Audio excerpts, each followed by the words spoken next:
Good morning, everyone. Today I'll be talking about the five main personality traits, which are openness, conscientiousness, extroversion, agreeableness, and neuroticism.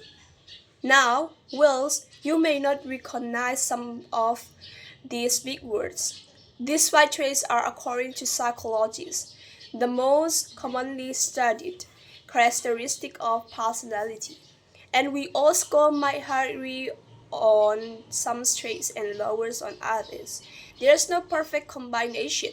So, you don't need to worry about when we do a little personality test later on.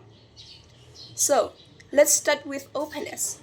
This personality trait is to do with your interest in the world.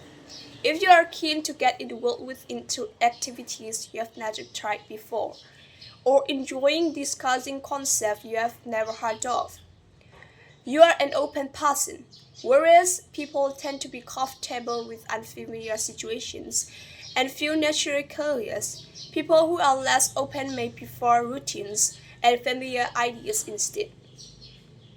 Let's move on to conscientiousness. If you are usually punctual, do what you say you will do, and take responsibility for your actions, then you are a conscientious person.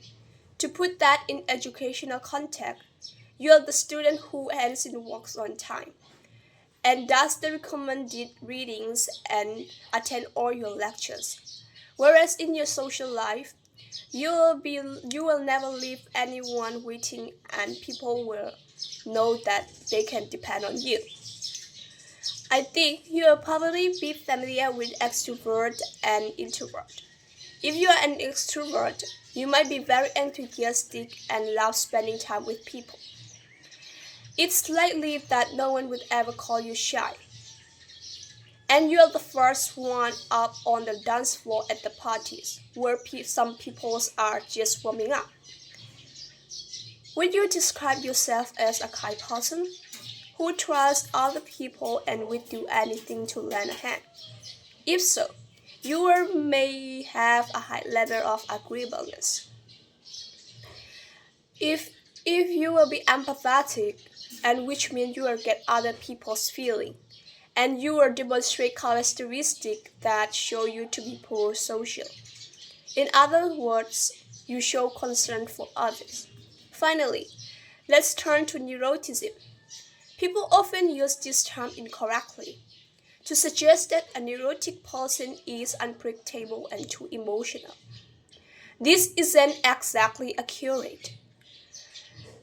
Though someone who demonstrates high neuroticism will probably experience more negative emotion, such as depression or self-doubt.